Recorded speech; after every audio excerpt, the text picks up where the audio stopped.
தமிழ்நாடு மக்களே, நீங்க நினைச்சது எல்லாமே நிறைவேற போகுது. அவ்வளவுதான். இன்னும் பாத்தீங்கன்னா இன்று 3 நாட்கள்ல பாத்தீங்கன்னா நீங்க என்ன எதிர்பார்த்தீங்களோ, நீங்க எதுக்காக ஓட்டு போட்டீங்களோ அது அத்தனை நடக்க போகுது. என்னடா அவன் ஓவரா பில்டப் கொடுக்குறான்னு நினைக்கிறீங்க? வேற ஒண்ணும் இல்ல, நம்ம ஜனநாயகன் படம் ரிலீஸ் ஆக போதே, அதுதானே ஓட்டு போட்டீங்க. அப்படிதானே நீங்க பாக்கணும்னு நினைச்சீங்க விஜய. சோ பாத்தீங்கன்னா உங்களுக்கு பயங்கரமா நீங்க என்ன எதிர்பார்த்தீங்க? Chief minister of Tamil Nadu Joseph Vijay, இதனை பாத்தீங்க. இது வரப்போகுது, எல்லாம் சந்தோஷமா கொண்டாடுங்க.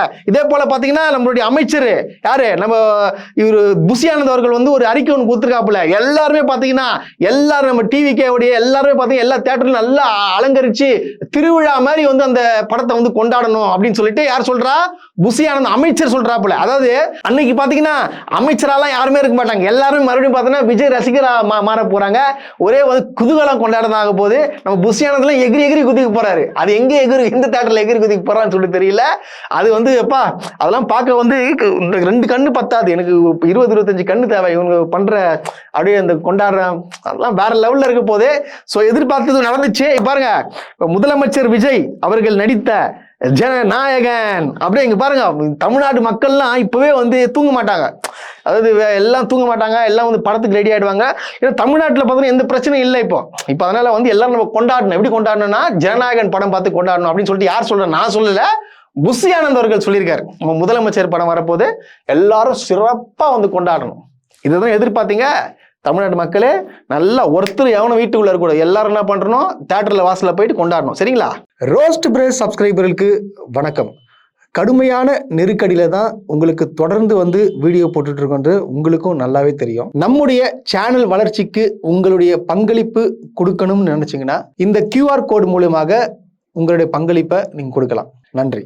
காலையிலே பாத்தீங்கன்னா ஒரு மனசு கஷ்டப்படும் விதமாக வந்துடும். இப்போ இந்த வீடியோ பேசுறதுக்கு முன்னாடி தான் பாத்தீங்கன்னா ஒரு இஸ்லாமிய மதத்தை சார்ந்த ஒரு பாட்டியம்மா வந்து நம்மளுக்கு கால் பண்ணியிருந்தாங்க. கால் பண்ணி பார்த்தீங்கன்னா அவங்க மனசுல இருக்கிற ஃபீலிங் எல்லாமே கொட்டினாங்க. அவங்க பேசும்போது பார்த்தீங்கன்னா நம்மளுக்கு மிகுந்த அழுவு வந்துருச்சு. ஏன்னா எலெக்ஷன் முடிஞ்சு ரிசல்ட் வந்து கிட்டத்தட்ட இன்று பார்த்தீங்கன்னா 3 மாதங்கள் வந்து முடிவடைய போகுது. இந்த 3 மாதங்களாகவும் பார்த்தீங்கன்னா அவங்க மன வலியோட வேதனையோட இருக்காங்களாம். இந்த மாதிரி பலர் பார்த்தீங்கன்னா நம்மளுக்கு வந்து கால் பண்ணுறாங்க. ஆனால் இவங்க வந்து நம்மளுக்கு கால் பண்ணி அதே போல் பார்த்தீங்கன்னா போன வாட்டி வீடியோ போட்டிருப்போம் இல்லையா, இந்த IUML பாய் இந்த மாதிரி பண்ணிட்டாரு, துரோகம் பண்ணிட்டாரு அப்படிலாம் சொல்லியிருந்தால, அவங்களது அதை பற்றிலாம் சொன்னதுக்கு வந்து நன்றி தெரிவிச்சிருந்தாங்க. அதை பார்த்தீங்கன்னா இஸ்லாமியர்கள் சகோதரர்கள் பார்த்தீங்கன்னா நம்மளை திட்டுவாங்க நினச்சேன். ஆனால் அப்படி பண்ணவே இல்லை. எல்லாருமே பார்த்தீங்கன்னா நீங்கள் பேசுனது நீங்கள் கரெக்டாக பேசுனீங்க அப்படின்னு சொல்கிறாங்க. உண்மையாகவே இந்த பாட்டிமா வந்து பேசுனதை பார்த்தா ரொம்ப நம்மளுக்கு கண்ணீர் விட்டுட்டேன் நானும். ஏன்னா அந்த அளவுக்கு ஒரு ஃபீல் பண்ணி பேசுனாங்க. என்னடா இப்படி தமிழ்நாடு இப்படி சுடுகாடா மாறிட்டு இருக்கு, எதுவுமே இல்லை. எல்லாரும் பார்த்தீங்கன்னா ஓட்டு போடு குழந்தைங்களாம் வந்து கேட்டிருந்தா நிறைய பேர் ஓட்டு போட்டாங்க. கொஞ்சம் கூட மனசாட்சி இல்லாமல் இப்போ எல்லாருமே வந்து ஃபீல் பண்ணுறாங்க, வருத்தப்படுறாங்க. அது இடைத்தேர்தலில் வந்து கண்டிப்பாக வந்து இவர் தோத்தே ஆகணும்ப்பா, ஸ்டாலின் ஜெயிச்சே ஆகணும்ப்பான்னு சொல்லிட்டு இவங்க ஃபீல் பண்ணுறாங்க. இதெல்லாம் வந்து தொடர்ந்தே வந்துட்டு இருக்கு. ஆனால் மக்கள் வந்து நிறைய பேர் புரிஞ்சுக்கிட்டாங்க. உண்மையாகவே இந்த பாட்டிமா விடுங்க, நிறைய பேர் பார்த்தீங்கன்னா நம்ம ஏன் ஓட்டு போட்டோம், நம்ம யாருக்காக ஓட்டு போட்டோம், இவங்க நம்மளுக்கு தொடர்ந்து வராங்களா, என்ன பண்றாங்க, எதுவும் பண்ண மாட்டாங்க, ஒரு மாற்றம் கொண்டு வரணுன்றாங்க. பார்த்தீங்கன்னா தமிழ்நாட்டில் தினம் போராட்டமா இருக்கு. இதுதான் ஒரு மாற்றமா, தினம் போராட்டம் ஒரு மாற்றமா அப்படின்னு சொல்லிட்டு என்ன ஆகுதுன்னா ஏகப்பட்ட நபர்கள் வந்து கேள்வி மேல் கேள்வி கேட்கறாங்க. நீங்க கமெண்ட் செக்ஷன் கூட பார்க்கலாம். நிறைய இடத்துல இப்படி வந்துட்டு இருக்கு. நிறைய இடத்துல நம்மள கேட்கறாங்க, தம்பி இதை பத்தி பேசுங்க, அதை பத்தி பேசுங்கன்னு சொல்லிட்டு தொடர்ந்து போடுறாங்க. அதாவது மக்களாகிய நீங்க வந்து உணரணும், தயவு செய்து உணருங்க. வரக்கூடிய தேர்தலில் நம்ம உஷாரா இருக்குன்றத வந்து நான் கேட்டுக்கொள்றேன். இப்போ ஒரு ட்ரெண்ட் ஒன்று செட் பண்றாங்க. அது என்ன ட்ரெண்டுன்னு பார்த்தீங்கன்னு வச்சுங்களேன், எல்லா எம்எல்ஏக்கும் இப்போ நன்றி தெரிவிக்கிறதுக்கு போறாங்க இல்லையா. இப்போ பார்த்து கீர்த்தனா அவங்கலாம் போயிருப்பாங்க. எம்எல்ஏக்கள் பார்த்தோன்னா அவங்க சொந்த ஜெயிச்ச தொகுதிக்கு போய் நன்றி சொல்ல போறாங்க. போனால் ஒரு பிட்டு ஒன்று போடுறாங்க. அதாவது நம்ம கீர்த்தனாம தான் அதில் வெயிட்டு. என்ன சொல்றாங்கன்னா, நீங்க எப்படி வந்து என்னை எம்எல்ஏ ஆக்கி இப்போ அமைச்சராக்குனீங்களோ அதே போல வந்து நீங்க வந்து வருகிற உள்ளாட்சி தேர்தலையும் வந்து நீங்க விசில் அடிங்க, நீங்க விசில் அடிச்சா மட்டும்தான் வந்து நீங்க கேட்ட மாற்றத்தை நம்ம வந்து கொண்டு வர முடியும் அப்படின்னு சொல்லிட்டு ஒரு பிட்டு ஒன்று போடுறாங்க போல. நீங்க இன்னைக்கு கேட்கிற அடிப்படை வசதிகள், வாறுகால் பிரச்சனை, ரோடு பிரச்சனை, தெருவிளக்கு பிரச்சனை, இந்த பிரச்சனைகள் எல்லாம் தீரணும். பிரச்சனை இதெல்லாம் தீரணும் அப்படின்னா உள்ளாட்சி தேர்தல் ஒண்ணு வரும். உள்ளாட்சி தேர்தலையும் நீங்க மறுபடியும் விசில் அடிச்சா மட்டும்தான் இந்த மாற்றத்தை வந்து கொண்டு வர முடியும். சரிங்களா? இன்னும் ஒரு முறை உள்ளாட்சி தேர்தல்ல நீங்க ஒரு முறை விசில் அடிங்க, கண்டிப்பா உங்களுடைய தேவைகள் எல்லாம் நிறைவேற்றி தருவோம். இவங்க என்ன சொல்ல வராங்கன்னா, இப்போ சீஃப் மினிஸ்டர் பதவி வேஸ்ட்டு, மினிஸ்டர் பதவி வேஸ்ட்டு, எம்எல்ஏ பதவி வேஸ்ட்டு, இப்போ கவுன்சிலர் தான் வந்து முக்கியமான பதவி. இப்போ கவுன்சிலர் தான் வந்து இப்போ ஜெயிச்சது மட்டும்தான் உங்களுக்கு ஒரு நல்லது செய்ய முடியும் அப்படின்னு சொல்லிட்டு யார் சொல்கிறா? ஒரு மினிஸ்டர் சொல்கிறா. மக்களே புரிஞ்சிச்சிங்களா? அதாவது இப்போ தமிழ்நாட்டில் எல்லாம் சொல்கிறாங்களா, ஒரு மிகப்பெரிய ஒரு அலை அடிச்சிச்சு, அதுக்காக தான் பார்த்தோன்னா விஜய் ஜெயிக்கிறாரு, ஆனால் ஓட்டு போட்டவங்க எல்லாம் வருத்தப்படுறாங்க அப்படின்னு சொல்லிட்டு எல்லாம் ஃபீல் பண்ணுறாங்க. இன்னமும் ஒரு சொல்கிறாங்க பாருங்க, நாங்கள் உள்ளாட்சியில் இருந்தால் மட்டும்தான், உள்ளாட்சியில் நம்ம ஜெயிச்சா மட்டும்தான் நல்லாட்சி கொடுப்பேன் அப்படின்னு சொல்லிட்டு யார் சொல்கிறா? இப்போ அனைத்து அமைச்சர்களும் எம்எல்ஏக்களும் சொல்கிறாங்க. இப்போ நீங்க தான் உஷாரா இருக்கணும். இப்போ இத்தனை நாள் வரைக்கும் உங்களுக்கு தேடி வந்து அத்தனை உதவிகளும் நீங்க கேட்ட எல்லாத்தையும் கொண்டு கொடுத்தது யாரு? அதை நீங்க யோசிச்சு சிந்திச்சு நீங்க செயல் பண்ணணும். நீங்க தயவு செய்து சிந்திச்சு செயல்படுங்க. இப்போ வந்து உள்ளாட்சி கவுன்சிலர் ஆனாலும் சரி, இப்போ கவுன்சிலரு, மேயரு அந்த மாதிரிலாம் வந்து மாற்றம் கொண்டு வந்தால் தான் நல்லது பண்ணுறதுலாம் கிடையாது. இப்போ இருக்கிறவங்களால நல்லது பண்ண முடியும். அதெல்லாம் சும்மா மேலே ஜெயிச்சா மட்டும்தான் கீழே வந்து நல்லது பண்ணுவாங்க. அதெல்லாம் வந்து பொய், நம்பாதீங்க. இதெல்லாம் வந்து பக்காவாக பிளான் பண்ணி ஒரு ட்ரிக்ஸை யூஸ் பண்ணி இப்போ உள்ளாட்சியிலும் ஜெயிக்கணும் அப்படின்னு சொல்லிட்டு ஒரு பிளான் போட்டு பண்ணுறாங்க. நீங்கள் உணரணும், நம்ம கூட இருந்து உதவி பண்ணது யாரு அப்படின்றத நீங்கள் நினச்சி இது பண்ணணும். ஒரு இன்னாமோ ட்ரிக்ஸ் தந்திரத்தை யூஸ் பண்ணி இப்போ எடுத்துட்டு வராங்க. மக்களே தயவு செய்து சொல்கிறேன், இந்த உள்ளாட்சி வந்து நல்லாட்சி வரணும்னு நினச்சிங்கன்னா சிந்திச்சு செயல்படுங்க. இல்லைன்னா விசிலாட்சினே தான் இருக்கணும், வேற எதுவுமே நடக்காது. அதே போல பார்த்தீங்கன்னா ஒரு தமிழ்நாட்டில் பார்த்தீங்கன்னா ஒரு பொய் அலை வந்து ஒரு வீசி கொண்டு இருக்கிறது. எல்லா மக்கள் மனதிலும், அதாவது பொதுஜன மனதிலும் பார்த்தீங்கன்னா இந்த ரீல்ஸால மிகப்பெரிய தவறான தகவல்களை பரப்பிட்டு வராங்க.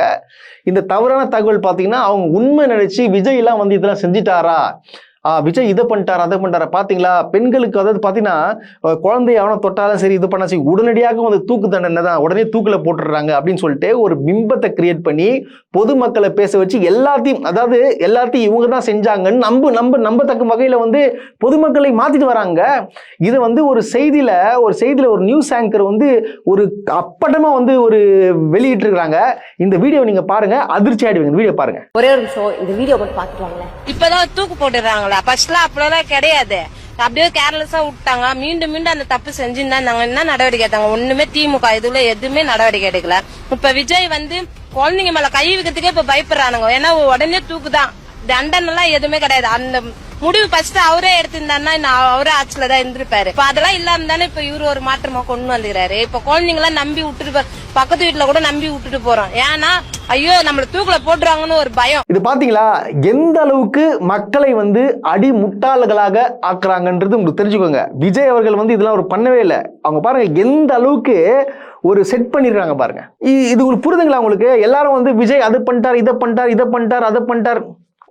அவரு இப்ப என்ன நடைமுறையில் இருந்திருக்குதோ அதை தான் வந்து தொடர்ந்து கொண்டு வந்துட்டு இருக்காரு. ஆனா இவங்க ஒரு பிம்பத்தை கிரியேட் பண்ணி, ஒரு மாய வலையை கிரியேட் பண்ணி ஒன்று உருவாக்கி இதை பண்ணிட்டார், அதை பண்ணிட்டார், எல்லாமே புதுசா இவரு தான் பண்ற மாதிரி மக்கள்கிட்ட கொண்டு போய் சேர்த்துட்டு இருக்காங்க.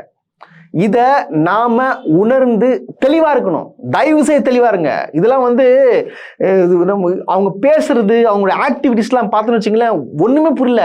இப்போ இதை நீங்க பாத்தீங்க, இதை விட வந்து ஒரு சிறப்பான ஒரு விஷயத்தை உங்களுக்கு காட்டுறேன் பாருங்க. இந்த வீடியோ போடுப்பா. அண்டை அயல் நாட்டால பேச ஆரம்பிச்சிட்டாங்கன்னா இலங்கையில பாருங்க யாழ்ப்பாணத்தை தரேன், கச்சத்தீவியம் தரேன்றாங்க. தெரியல அப்ப அவர் எப்பேற்பட்ட மனுஷன் பாத்தீங்களா? அதாவது அண்டை அயல் நாட்டுல என்ன பேசுறாங்களாம், நான் வந்து யாழ்ப்பாணத்தையும் தரேன், கச்சத்தீவு தரேன், எத்துன்னு போ. அதாவது விஜய்க்கு வந்து கொடுக்க தயாராயிட்டாங்களாம். இப்போ உங்களுக்கு புரிதுங்களா? அப்ப எந்த அளவுக்கு ஒரு மைண்ட் செட்ல வச்சுக்கிட்டு எப்படிலாம் வந்து ஒரு அவதூறு பொய் பரப்புறாங்கன்றது உங்களுக்கு தெரியுதுங்களா? இதை பார்த்துக்கோங்க. இதெல்லாம் வந்து அப்போ மக்கள் வந்து எந்த அளவுக்கு ஒரு முட்டாளா இருக்காங்க பாருங்க. கச்சத்தையும் உடனே குத்துறாங்களாம், யாழ்ப்பாணத்தையும் உடனே குத்துறாங்க, அயல் நாட்டில் பேசிக்கிறாங்களா. அந்த மாதிரி விஜய் குத்துருங்க. விஜய் முதலமைச்சர் ஆயிட்டார், அவ்வளோதான். எல்லாத்தையும் தூக்கி கொடுங்க, தூக்கி அப்படியே எல்லாத்தையும் குத்துருங்க. எல்லாமே விஜய்க்கு தான் சொந்தம். எல்லாம் இப்போ இந்தியா உலகமே அது பாருங்க. இப்போ ஜார்ஜ் புஷ்டன் தூக்க போறாங்களாம். இப்போ விஜய் தான், அதாவது ஒரே ஒருத்தர் தான், ஒரே ஒரு ஆளு உலகத்துக்கே பிரைம் மினிஸ்டர் யாருன்னா விஜய் தான். அந்த மாதிரி வந்து ஒரு மைண்ட் செட்ல அவங்க மைண்ட் மண்டக்குள்ள போயிட்டு என்னென்னலாம் ஒன்று பேச வைக்கிறாங்க பாருங்க. என்னமோ முதலமைச்சர் விஜய் வந்து எல்லாமே உங்களுக்கு கொடுத்துட்ட மாதிரி. அதாவது நம்மளாம் ஒரு காலத்துல வட மாநில ஆளுங்களை வந்து கிண்டல் பண்ணியிருந்தோம். இப்போ நம்மள காரி துப்புறான். அவ்வளோ கேவலமாகுது. எந்த அளவுக்கு இருக்கு தமிழ்நாட்டு மக்கள். இதை விடுங்க, இது நீங்க பார்த்துட்டீங்க. இந்த இந்த தெய்வம், இந்த பெண் தெய்வம், எம்மா உன் காலை காட்டு, உன் காலில் உயரமா. இந்த வீடியோ கொஞ்சம் பாருங்க. குடும்பம் வேற, இது வேற. நாட்டுல யாரும் தான் தப்பு பண்ணல, அவர் மட்டும் தான் தப்பு பண்றாரு. எல்லாருமே தான் யார் ஒருத்தனோட ஒருத்தி இருக்காங்க. எல்லாருமே எல்லாம் ரெண்டு தான் வச்சுக்கிறாங்க. எல்லாருமே யாரையா சொல்ல முடியுமா? நிறைய ஆம்பளைங்க எங்க வீட்லயே கூட சில பேர் எல்லாம் வச்சுக்கிறாங்க. உங்க கணவர் எங்க வீட்டுக்கு அப்படிதான் இருப்பாரு. அதனால இதுல என்ன இருக்கு, அது அவரோட தனிப்பட்ட பிரச்சனை. அது பெருமையாக இருக்கா உங்களுக்கு? ஆமா, இது சந்தோஷப்பட வேண்டிய விஷயம். அவரால் முடியுதுல, முடியுதுன்றதுனால 2 வச்சுட்டு இருக்காரு. அவரால் முடியல, கழட்டி விட்டு போனாதான் அது பிரச்சனை. வச்சுன்னு சமாளிக்கிறாருல்ல. இதுல கஷ்டப்படுறதுக்கு ஒண்ணுமே இல்லையா. நாட்டுல யாரு ஒழுங்கா இருக்காங்க? அவரு மட்டும் தப்பு பண்றாரு. தப்பு பண்ணா கூட அவர் வந்தா, தேர்தலுக்கு வந்தா நல்லா இருக்கும். இன்னும் 2-3 வச்சிருந்தா கூட ஏத்துப்பீங்களா? அது அவரோட திறமைக்கு பரிசு உண்டு இல்ல. பாத்தீங்களா, என்ன ஒருப்பா நல்ல குடும்பமாமா, நல்லதொரு குடும்பம், பல்கலைக்கழகம். அது சொல்லிட்டு பாருங்க. ஏங்க என்னங்க அது, என்ன உங்களுக்கு டைவர்ஸ் ஆனா உங்களுக்கு என்ன? என் வீட்டுல எல்லாரும் வீட்டுல தான் 2 வச்சுருக்கிறாங்க. என் வீட்டுல கூட தான் 2 வச்சுருக்கிறாரு. ஏன் தப்பு இல்லையாமான்னு கேட்டதுக்கு, அவருடைய இதுங்க, அவருடைய இது திறமை, அது திறமைக்கேத்த கூலி.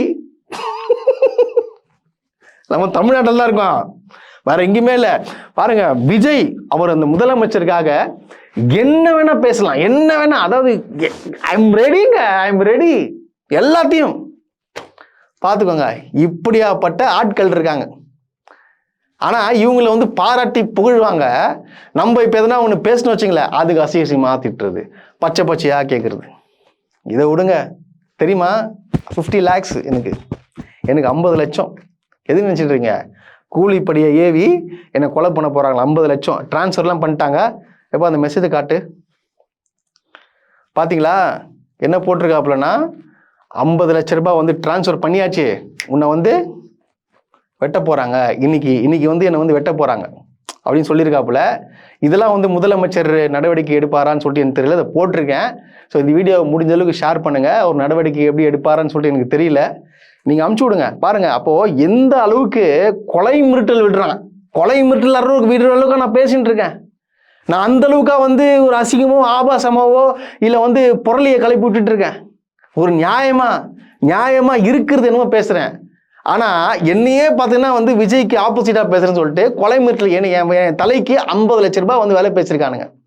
இது டிரான்ஸ்ஃபர் பண்ணிக்கிறேன். கனடா நாட்டில் இருக்கா அப்படி யாரு, எனக்கு யாருன்னு தெரியல. இது காவல்துறை கொஞ்சம் பார்த்துட்டு நடவடிக்கை எடுத்தால் போதும். விர்ச்சுவல் வாரியர்ஸ் இவங்க மேலே கம்ப்ளைண்ட் கொடுப்பீங்களா, இல்லை என் மேலே கம்ப்ளைண்ட் கொடுப்பீங்களா? அதுக்கப்புறம் பார்த்தீங்கன்னா மதுரைன்னு நினைக்கிறேன், அங்கே ஒரு எம்எல்ஏ வந்து இறக்கி கேட்குறாங்க, இந்த மாதிரி இங்கேயா அந்த மாதிரி ஒரு மாவட்ட செயலர் போல, இந்த மாதிரி எல்லாருக்கும் வந்தவங்கலாம் போஸ்டிங் கொடுக்குறீங்களா, எனக்கு ஏன் கொடுக்க மாட்டீங்கன்னு கேட்டதுக்கு இவர் அங்கே வந்து மிரட்டல் தெரிவிக்கிறார். அங்கேருந்து உட்காந்து அவங்க பார்த்தீங்கன்னா பொதுமக்கள் வந்து கேட்குறாங்க, நாங்கள் எதுக்குங்க எதுக்கு ஓட்டு போட்டோம், நாங்கள் வந்து கட்சிக்கு வேலை செஞ்சோம், நீங்கள் போஸ்டிங் கொடுப்பேன் தானே சொன்னீங்க, என் கட்சி சேர்த்துறேன்னு சொன்னீங்க, இப்போ வந்து எதுவுமே அலை கழிக்க மாட்டீங்கன்னு சொல்லிட்டு, அதாவது இவர் என்ன பண்ணுறாரு, காரை விட்டு இறங்க மாட்டாப்புலையா, காரில் உட்காந்திங்கன்னே பேசுகிறாரு. ஓட்டு கேட்க மட்டும் அம்மா ஓட்டு போடுங்கன்னு சொல்லிட்டு கேட்குறது. என்னது இது, என்ன பேச்சு, அந்த ஆக்டிவிட்டிஸ் பாருங்க. ஒருத்தன் வந்து ஃபோட்டோ எடுக்கிறான், அந்த ஃபோட்டோ எடுத்த உடனே பார்த்தீங்கன்னா எதுக்கு வீடியோ எடுக்கிற, வீடியோ கட் பண்ண சொல்லு, யார் இது வீடியோ கட் பண்ண சொல்லு அப்படின்னு சொல்லிட்டு அங்கே ஒரு திட்டுறது. ஏன்னா ஆக்சுவலாக இவர் வந்து தவறாக பேசுவார் சொல்லிட்டு தான் வீடியோ எடுத்துருக்கான் அவன் கட்சிக்காரன். ஆனால் இவர் என்ன பண்ணுறாரு, உள்ள உட்காந்துன்னு அப்படி திமுறா போய் சொல்றது. இதுதான் நீங்க எம்எல்ஏ சார், பொதுமக்களுக்கு கொடுக்குற உங்க கட்சிக்காரங்களுக்கு பொதுமக்களுக்கு கொடுக்குற மரியாதை தானா? என்ன பேச்சு அநாகரிகமா? அந்த வீடியோ பாருங்களேன்.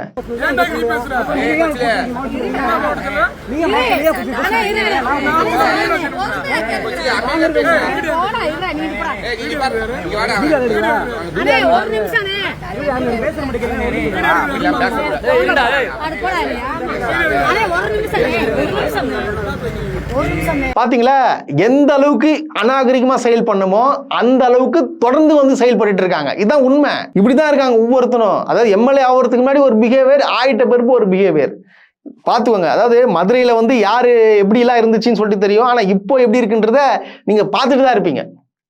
அதே போல தூத்துக்குடியில பாருங்க கொடூரமா, அதாவது அவர் வந்து பகுதி செயலாளரா, நகர செயலாளரா, அவர் என்ன பண்றாரு, என்னை கேட்காம நீ பொருட்காட்சி நடத்தக்கூடாது, மீண்டும் நடத்திடுறாங்க. பொதுமக்களும் சேர்ந்து நடத்து என்ன பண்ணிருக்காங்க, ஆளுங்களை கூட்டின்னு வந்து, அது தாவேக்கா நகர செயலாளர் நினைக்கிறேன், அவர் வந்து உள்ள பூந்து அந்த சேரு கீர்லாம் அடிச்சு நொறுக்கி பறக்க விட்டு எல்லாரையும் வந்து ஓட விட்டுக்கிறாங்க.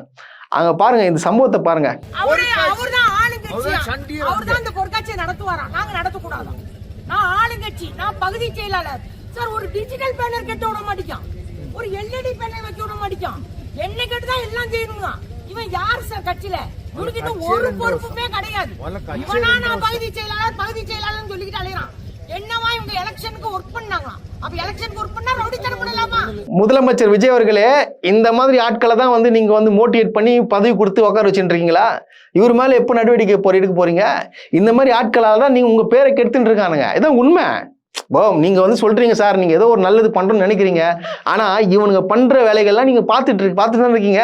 நீங்க என்ன பண்ணணும்னா, யாரெல்லாம் இப்ப நீங்க அவதூறு, இப்போ ஒரு எம்எல்ஏ கூட இப்போ கொஞ்ச நேரத்துக்கு முன்னாடி அரெஸ்ட் பண்ணிருக்காங்க. விளாத்திக்குளம் எம்எல்ஏ வந்து ஏதோ முதலமைச்சர் விஜய் வந்து ஒரு தரைக்குறைவா பேசுறேன்னு சொல்லிட்டு ஏதோ என்ன ஆச்சுன்னு சொல்லிட்டு தெரியல, அவரை கைது பண்ற அளவுக்கு ஆயிடுச்சு. இந்த மாதிரி ஆட்களை என்னங்க என்ன ஏன் உள்ள விட்டுச்சிருங்க? இவன் இந்த மாதிரி பண்ணலாமா? நான் தாவேகா நகர செயலாளர், என்ன மீறி இங்க எதுவும் பண்ணக்கூடாதுன்னா அப்ப என்ன அர்த்தம் அது? அப்ப யார் அவனுக்கு பவர் கொடுக்கறது? எனக்கு புரியலையே அது. நீங்க ஸ்ட்ரிக்டா சொல்லுங்க. அதாவது உங்க கட்சியினருக்கு பொதுமக்களையோ இல்ல மாற்று கட்சியினரோ வந்து நீங்க வார்னிங் பண்றதை விட்டுட்டு, இந்த மாதிரி உங்க கட்சிக்காரனுக்கு வந்து இந்த மாதிரி எவனாச்சும் இந்த மாதிரி அராஜகம் பண்றது, பொதுமக்களை மிரட்டுறது, இந்த மாதிரி வேலைகளை வச்சிருந்தனா உங்களுக்கு வந்து கடும் தண்டனை கொடுக்கப்படும் சொல்லிட்டு தயவுசெய்து ஒரு அறிக்கை ஒன்று விடுங்க சார். எல்லாம் திருந்த மாட்டானுங்க. தொடர்ந்து பப்ளிக்கை துன்புறுத்திட்டு இருக்கானுங்க இந்த மாதிரி ஆட்கள்ல. இவங்களாம் எப்படி வெளியே சுத்துறானுன்னு சொல்லிட்டு எனக்கு தெரியல. இவெல்லாம் பிடிச்சி உள்ள போடுங்க. புசி சார் எப்படி வேணா நகர செயலர்னா பெரியவன் அவன் உடச்சு போட்டிருக்கான். இதுக்கு மேல என்ன பண்ண நடவடிக்கை எடுப்பீங்களா? என்ன பண்ண போறீங்க? மேல ஆய்வு பண்றேன் எல்லாத்துலயும் ஆய்வு பண்ணிட்டாங்க. எல்லா இடத்துலயும் ஆய்வு பண்ணியாச்சு. சரி, ஓகே, ஆய்வு பண்றீங்க. ஆனா கடைசியில எங்க போயிட்டு ஆய்வு பண்ணீங்க பார்த்தீங்களா? மலை அடிவாரத்துல படுத்துன்னு ஆய்வு பண்றாப்புல பாத்துங்க.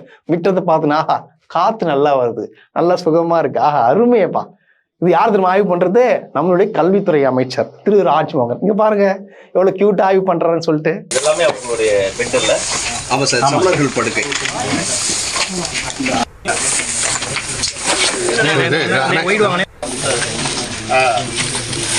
ஒவ்வொரு ஆங்கில இருந்து ஒரு அங்க வானத்தை பார்க்கலாம்.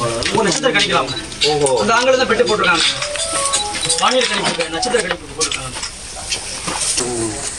வெயில் தெரியாது. ஆமாண்ணே, காற்றோட்டமும் இருக்கு, அந்த இதுவும் இருக்கு. செம்மையா இருக்கு. எவ்வளவு மழை பெஞ்சாலும் தண்ணி உள்ள சார். அதுக்காக அந்த குரூஸ் கட்டிட்டாங்க மேல. அது அவர் படுக்க சொல்லி தராங்க. இங்கதான் வந்து இந்த ஆழ்வார்கள்லாம் இருக்கும்போது பாத்தீங்கன்னா இங்கதான் இப்படிதான் படுப்பாங்க, அதனால நீங்களே இதே மாதிரி படுங்க அப்படின்னு சொல்லிட்டு இவரை படுக்க வச்சு அது நல்லா கூலிங்கா இருக்கும். ஏசி எல்லாம் வருதான் பாருங்க. அதாவது ஆய்வுன்ற ஒரு பேர்ல எக்ஸ்ட்ரா வேற மாதிரி போயிட்டு இந்த மாதிரியும் ஆய்வு பண்ண ஆரம்பிச்சிட்டாங்க நம்ம தாவேகவினர்.